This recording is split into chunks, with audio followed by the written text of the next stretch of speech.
it's Pete here, and today I wanted to talk about the 5 best bridge conventions, at least in my opinion, and I wanted to cover what problems they actually address. So why do we actually want to play them, when they actually work, and how they work. So in no particular order, I'll just jump straight into it, and with number 1, this one's a bit of a package deal, Stayman and Transfers. So while these are actually 2 separate conventions, I thought I would put them together because that's where they come. And these are nearly universally played, and that's because they are just so effective. So let's just have a little bit of a look at it. So first of all, what problem do these address? So the first problem that they address is when partner opens a no trump. The main games that we want to try and play are no trumps and majors, and the major suit fits that you can come up with are 4-4 fits and 5-3 fits. So Stayman mainly addresses the 4-4 fit issue by checking, does your partner actually have a 4-card major? Transfers, there for finding your 5-3 fits when you've actually got a 5-card suit, or maybe even a 6-card suit. So Stayman works by when partner opens 1 no trump, or also if they overcall 1 no trump. So 1 no trump openings and overcalls, you can play Stayman and Transfers, and you just bid 2 clubs, and then partner bids either 2 diamonds saying no, they don't have a 4-card major, 2 hearts saying yes, they do, and 2 spades saying they have 4 spades. Now this is the very basics of Stayman, but there's actually a lot more depth to it, and you can do lots of good things with them. So first of all, when your partner bids, say, 2 hearts, saying that they've got 4 hearts, we've got 10 points, we've got enough points for game, opposite 15 to 17, so we don't actually need to bid our spades, so we can just bid 3 no trumps. And because we asked the question, partner knows that we've actually got 4 spades, and they can correct it back to 4 spades if they have it. Another use for Stayman, so most people think that you need 8 or more points or an invitational hand, but that's not quite true. You can use Stayman in these really weak ways as well. So with this hand, you don't want to transfer to diamonds, and you don't really want to play no trumps. And if you had this restriction that you needed 8 or more points to Stayman, you'd have to pass on this hand. But what you can actually do is bid 2 clubs, and no matter what response partner comes up with, you can just pass this. If they bid 2 hearts or 2 spades, showing 4 of that suit, you've found a fit and you can pass, and then you have bettered the contract. Also, if partner bids 2 diamonds, saying that they don't have a 4-card major, you can pass this as well. So this is garbage Stayman, where you just Stayman and plan to use it on a weak hand to get out. So this is another really cool use of Stayman. Another one is that you can tend to use it with 5-4 in the majors, or with strong no trumps. So, not strong no trumps, with even longer suits. So here with this hand, we've got 8 points in good shape, so we probably want to play game. And we've got a heart fit, but if we had a spade fit, we could try and find that out first. So if partner bid 2 spades, we could play that. If not, we could fall back on 4 hearts. And there are some add-ons, such as other conventions called Smolin, that you can actually use to sort of bid these sorts of hands. And so that's a bit about Stayman and some of the extensions of it. You can also use it to show a wide variety of hand types. So just because you know the basics of Stayman, it's worth looking into it a bit more about how can you show all these different hand types and sort of utilize the convention a bit more. So transfers are also really good. They also operate whenever your partner opens or overcalls no trumps, and it works by just bidding the suit under the one you've got, and then your partner just accepts the suit. You can play extra things with super accepts to show really big fits if your partner's got a really good accept, but otherwise they just bid the suit. And then with transfers, you get to, the reason I like this is you get to the strong hand to play the hand, but also you get this wide variety of ways of showing these hands. If you just had to either bid 2 hearts or 3 hearts or 4 hearts, you don't have this great way of showing this. Different hand types. But if you use transfers, you can transfer to the suit and then pass. You can transfer then invite. You can transfer and bid game. or you can transfer and offer no trumps. You can transfer and bid new suits. So one of the common mistakes that I actually see with transfers is that partner, after you transfer, people with just 5 card suits would bid something like 4 hearts. Now 4 hearts on this hand is completely fine. You might even look for slam occasionally, but 4 hearts would be okay. But if you only had a 5 card suit, you'd want to transfer to hearts and then offer no trumps, because that way if partner's only got a doubleton heart, you can still play in no trumps. So transfer shows 5 or more, and what you can do is you can then bid 3 hearts if you're invitational with 6, or you can bid 2 no trumps if you're invitational with 5. If you've got enough points for game, you can bid 4 hearts like this with a 6 card suit, or if we only had a 5 card suit, we could bid 3 no trumps. And if we had a new suit and a game forcing hand, we could transfer and then bid our new suit as well. So there are lots of good techniques that you can actually use with transfers. So this is why Stayman and Transfers takes one of the spots in the top 5 list. So let's now talk about number 2. So this one is two-way checkback. So Stayman and Transfers apply when your partner opens one no trump, and it solves the issue of how you can find out these different major suit fits, whether they're 4-4 or 5-3. But my second favorite convention applies when your partner rebids one no trump, showing 12 to 14 points with a balanced hand. You still sometimes want to find these 5-3 fits or another 4-4 major suit fit. Now, we don't use Stayman and Transfers after that, but what I like is a type of checkback. My preference is two-way checkback.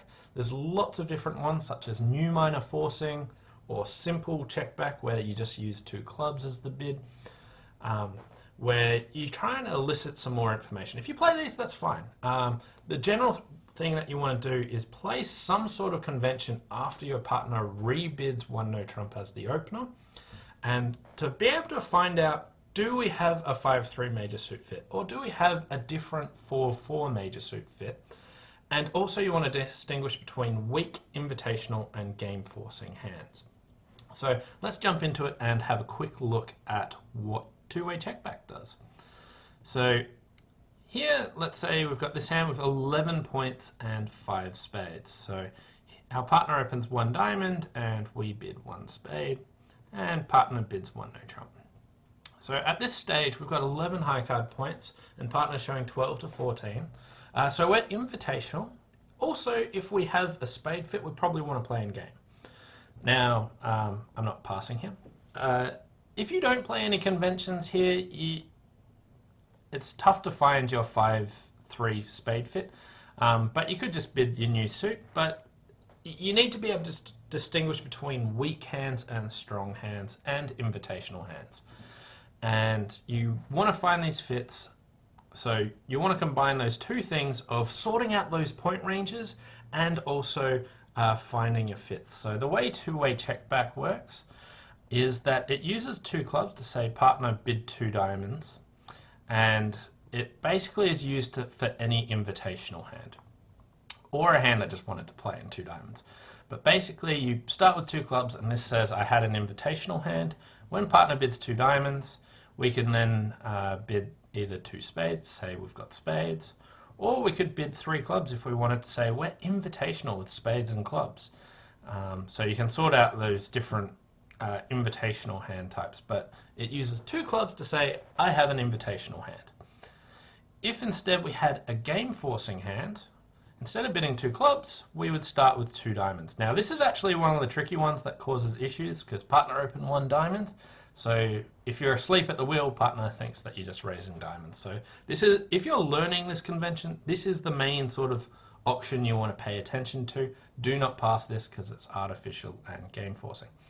And then you can use this to find out, do we have a spade fit, or do we have somewhere else we want to play? And the questions partner answers are, do they have 3 card support for you? Do they have a 4 card unbid major? So partner could have 4 hearts here. Now on this hand, we're not worried about that. Or if they've got nothing to tell you, they just bid 2 no trumps. Or if they've got some extreme shape, they can bid 3 of minor. So this is about how it works. and this operates after partner rebids one no trump as the opener. If there was some competition after the one no trump bid, it tends not to work there. If you had some competition a little bit before that and partner still shows 12 to 14, you can still play it there. So on this hand, we had an invitational hand, so I'd start with 2 clubs. And partner does just bid 2 diamonds in this. And the reason for this is with two-way check back, you can show invitational hands via 2 clubs. You can show game forcing hands via a 2 diamond rebid by the responder. And you can show weak hands by not bidding that.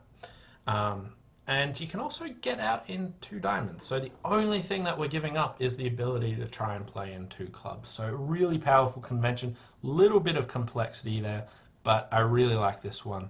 And you see it a lot at the top level. So one worth using. Lots of people play system Stayman and Transfers, such as after a one no trump opening. This is another useful one. Partner's shown 12 to 14 balance. We still need more information about what sort of majors they hold, so using some sort of conventions here is also useful. So if we look at some more example hands, so let's say our partner opened a diamond again, and we bid a spade, they bid a no trump. So here we've got 11 high card points, so we're invitational if we don't have a fit. And if we do have a fit, then we want to play in game. So here we'd go through 2 clubs to say that we're invitational, and then bid 2 hearts to say, partner, I have 4 hearts and I have an invitational hand. And therefore they can tell that we've got 5 spades, 4 hearts and an invitational hand. And partner might bid 3 hearts saying, yeah, I've got a fit, but not really a great hand for you. Seeing if that makes it better, and then we could bid 4 hearts. If partner had a maximum with support, they could bid 4 hearts, they could bid 2 spades to say that they actually had some spade preference, they could bid 4 spades. They can sort of choose the contract there. And the other good thing is on hands like this, where if it goes a diamond, we bid a spade, and partner rebids a no trump. If we instead bid 2 hearts, we haven't done 2 clubs. We haven't bid 2 diamonds. Either of those 2 clubs was for the invitational hand, or weak with diamonds. And 2 diamonds was artificial and game forcing. We haven't done that, so this is just a weak hand. It says I've got 5 spades, 4 hearts, and this is as high as I want to play. So some of the benefits of this is it gets your invites out at a lower level, so you can show invitational hands at the 2 level a lot of the time. Which partner can bail out of if they've just got a really bad hand. You can set up game forces at a low level, and you can also show your weak hands at a low level. So it keeps the option really, really low. And you can also find out about your partner's major suit holdings, whether they've got whether they've got 3 card support for you or an unbid 4 card major. So really useful spot to play a convention. You don't need to play two-way checkback, but some sort of checkback is useful, and using new minor forcing or simple checkback, these cover a lot of the issues. My personal favorite, two-way checkback. So that was number 2. So the third convention on this list is raise structure, or just a way of actually supporting your partner. Now there are lots of different ways that you can actually do this, but my general preference for a raise structure that's not too complicated but also covers a wide amount of areas is Bergen Raises. Now you don't have to play this one in particular, but that's the one I'm going to cover. So the situation in which this actually works is when partner opens one of a major and you have an uncontested auction. So maybe the opponent's double, but they don't actually overcall suits or anything like that. So uncontested auctions are the situations that I'm talking about here. And Bergen Raises solves the issue of how your partner actually evaluates their hand. They need to know if you're weak, invitational, game going, or slam trying. And also you want to know how big a support do they have.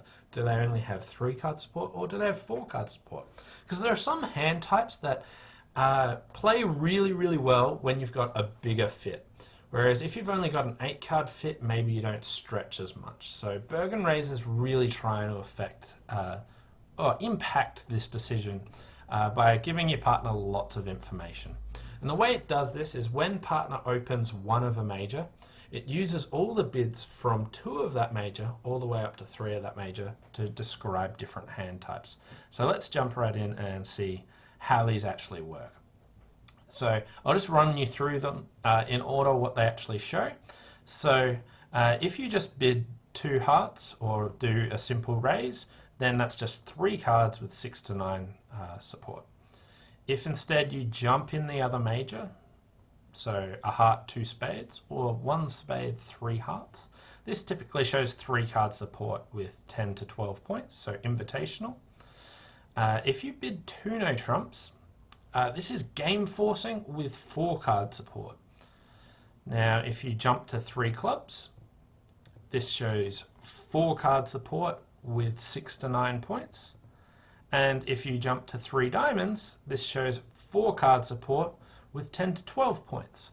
So with this, we've been able to either show 3 card support with 6 to 9 or 4 card support with 6 to 9. 3 card support just bids 2 hearts. 4 card support jumps to 3 clubs. You can also show 4 card support 10 to 12 or 3 card support 10 to 12.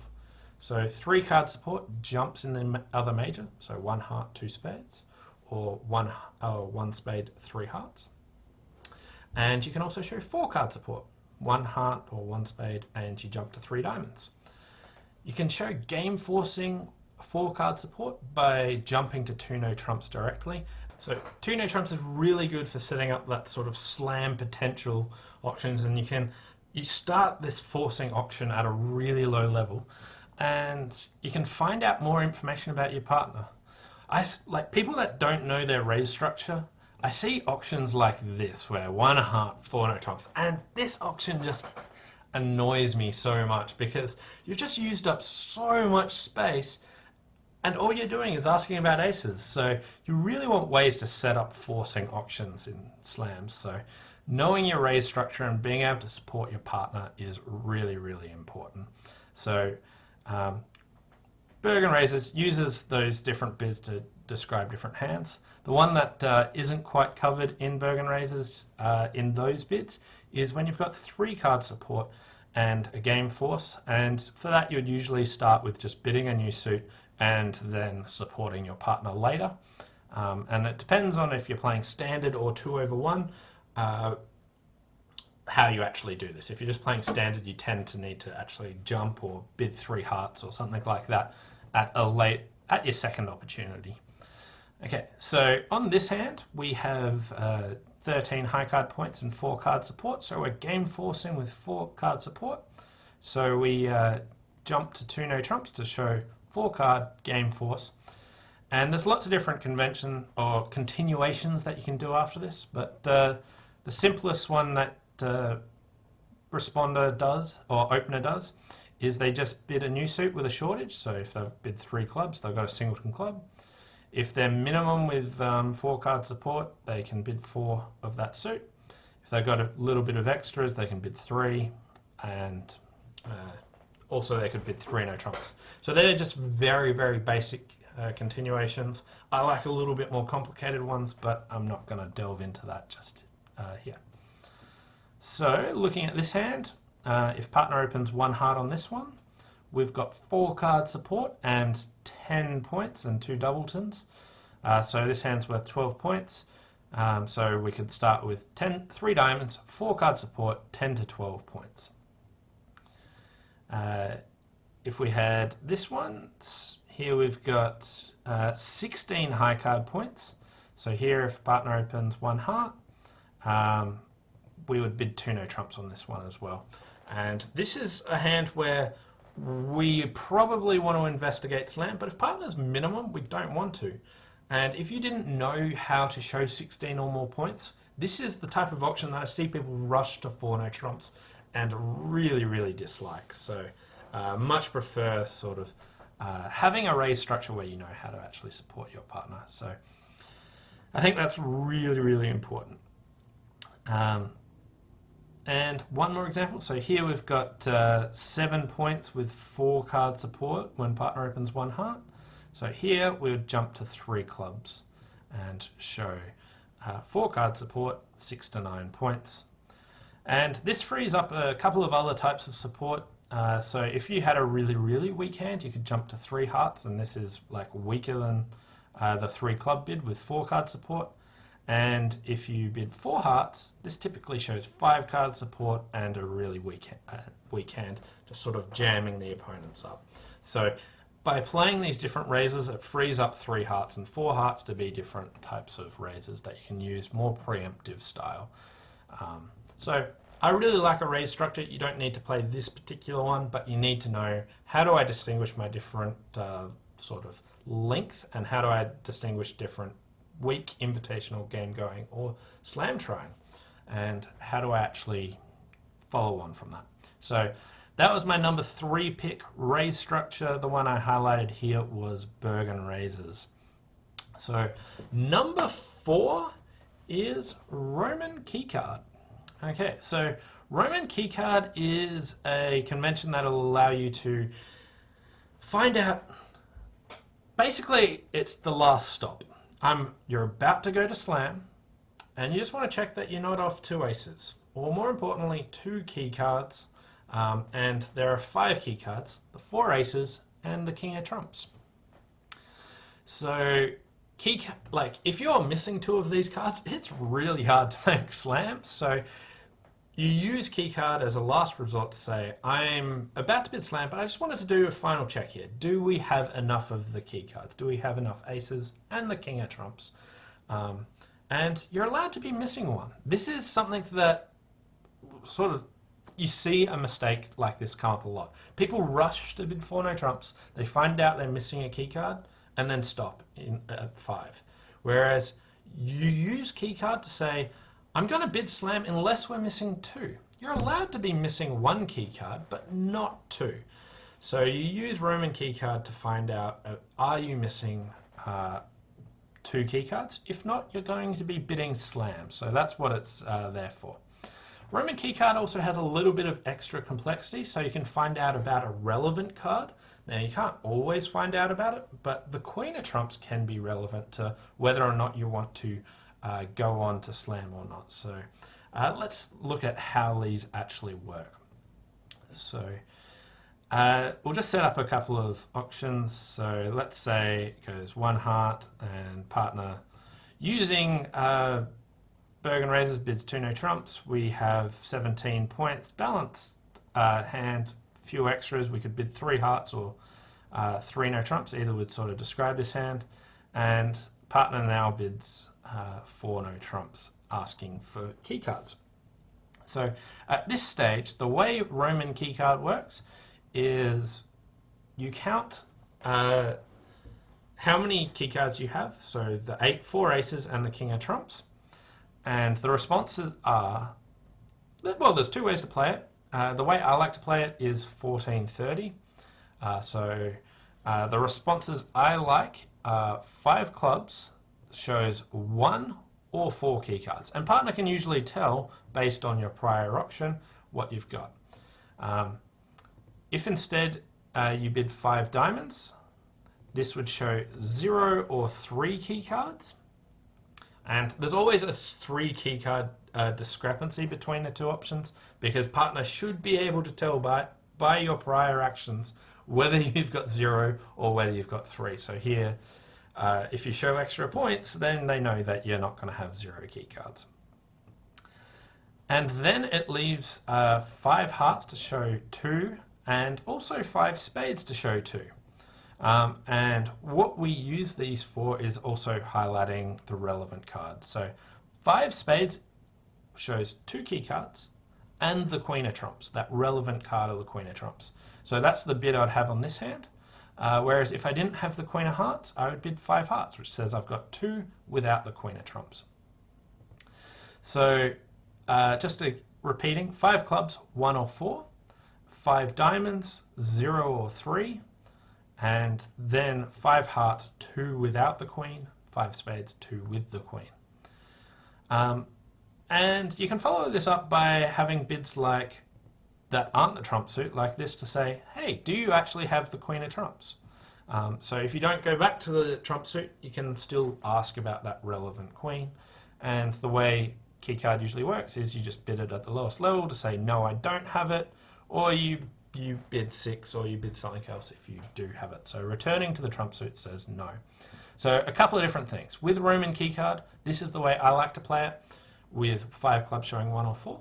There's also another way where you swap the 5 clubs and 5 diamond response, and that's 0, 3, 1, 4. Not my particular preference, but this is another way you can do it. Another thing people do with the queen ask is some people say first step is no and anything else is yes. I like just returning to the trump suit to say no, I don't have it, bidding anything else says yes. So Roman keycard, really good at solving the problem of trying to bid a slam, but sometimes you're off 2 keycards and it's really difficult to make it. So finding out about those aces and the king of trumps are quite useful. So that highlights that problem. If you are only missing 1 keycard, it is perfectly okay to still bid slams. So let's look at another example here. So here we've got 14 points, 5-4. Let's start with the heart. Partner bids 2 no trumps. This time we'll bid 3 hearts, saying I've got a few extras but no shortage. And partner bids 4 no trump. So here we have 3 keycards without the queen of trumps. So we'd bid 5 diamonds, saying we've got 0 or 3. And partner, seeing as we haven't signed off and we've shown a few extra points, knows that we've got 3 keycards. If we had 0 keycards, our bid would have been 4 hearts previously. So they can then judge whether we've got enough keycards for slam. And this one, we've got 14 points with a 5-3-3-2. We'd start with 1 heart. Partner bids 2 no trump. I don't really like doing this, but you might bid 4 hearts on this to say your minimum. I prefer a slightly different responses to 2 no trumps, but I'm not going to go into detail there. And now if partner moves on and bids 4 no trumps, we can show that we have 1. So we bid 5 clubs, 1 or 4. They know we won't have 4 for this. And if they wanted to find out about the queen of trumps, they bid the first step that isn't the trump suit, and that says, do you have the queen? And I do, so I could either bid 6 hearts, saying yes, or what I like to do is I bid anything other than returning to the trump suit at the lowest level, and that says, yeah, and I got a king here. So this is Roman keycard, there's lots and lots of extra continuations you can do. A little bit of complexity there, but I really like this for solving the issue of do you have enough of the keycards for slam. So that was my number 4 pick, Roman keycard. And finally, the number 5 that fills out my 5 best convention is cue bidding. So another really great way to investigate slams are using cue bidding or control bidding to show where you've got first or second round control. Now some people just do first round control, but I so much prefer first or second round control when investigating slam. It is not even close in my books. This is a fantastic way for actually bidding towards slams.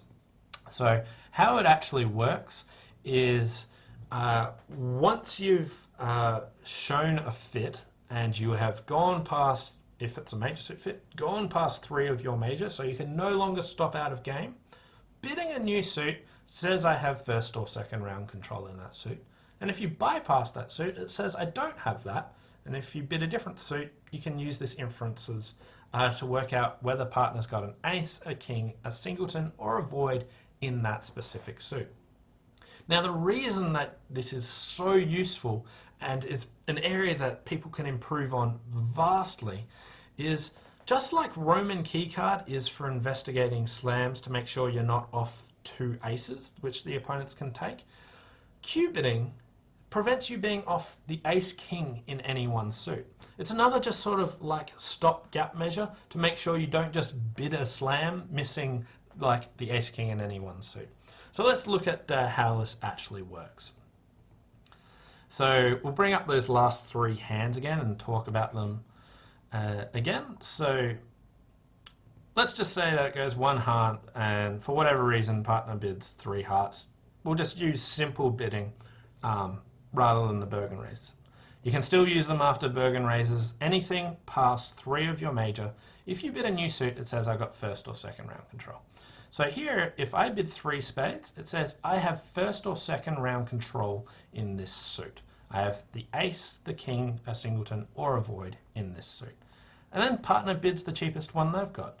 So if partner's got any of them, they can bid 4 clubs. Say I've got first or second round control in clubs. If instead they didn't do that, but they bid 4 diamonds, you would know that they don't have first or second round control in clubs, but they do in diamonds. So here on this hand, you could bid like this, and then you might then follow up with bidding Roman Keycard. I really think like cue bidding is like the step before Roman Keycard. It's another slam bidding tool and a really, really effective one. It can let you realize that slam is not making and stopping at the 4 level. You can also use it just as a mild slam invitation. So if partner, say, bids 4 clubs and we bid 4 diamonds, we know we're not off any suit. We've got them all covered. But what this last bid says is just like, we're not actually worried about any suits, but I don't want to actually commit to bidding 4 no trumps myself. So really powerful convention, and you can use it as slam trying or to identify if you're missing the ace king of any given suit. And find out more information about your partner, like what their hand is actually like. So if we opened up this hand, so I'll show you all the hands. Ignoring the opponents, which would obviously bid on this hand, but you might have it go 1 heart past 3 hearts, whatever that means, forcing bid. Let's just say this shows this hand, and we would now say I have first or second round control in clubs, but I don't have anything in spades. We're worried that we're off the ace king of spades. So I would bid 4 clubs. And your partner realizes they've got the ace king of spades covered, so that's not their concern, but they're worried about diamonds. So they could bid 4 spades to say, I have first or second round control in spades covered, but I have bypassed diamonds. And now the south hand sees that they're missing control in diamonds as well. And even though you have everything else, you have the ace of clubs, you've got 4 spades, you've got this massive heart fit, you can't actually make slam on this hand because you're missing the ace king of diamonds. So here you would just stop in 5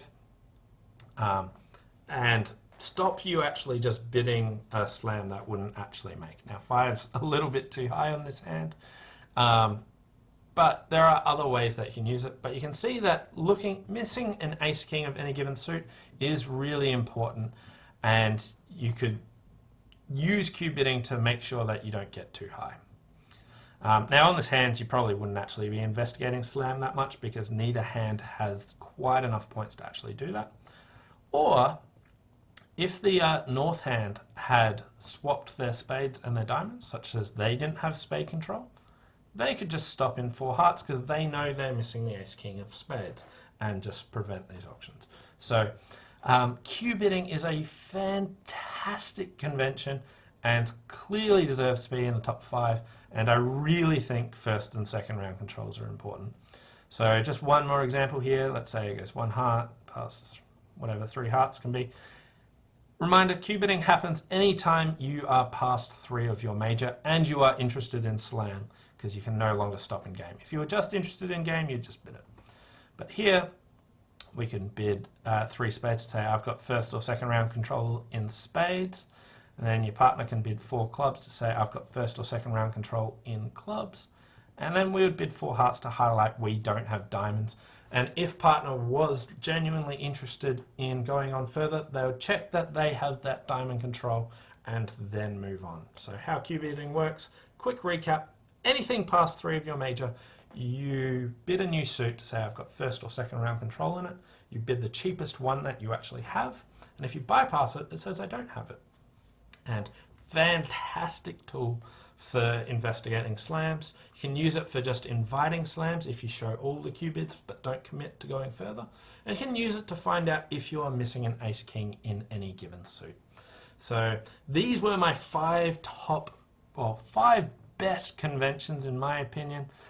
Thanks for watching. I'd love to know if you agree. Like, what conventions did I miss? And do you agree that these deserve to be in the 5 top conventions? Thanks for watching. Hope you enjoyed this video, and I'll see you next time. Bye for now.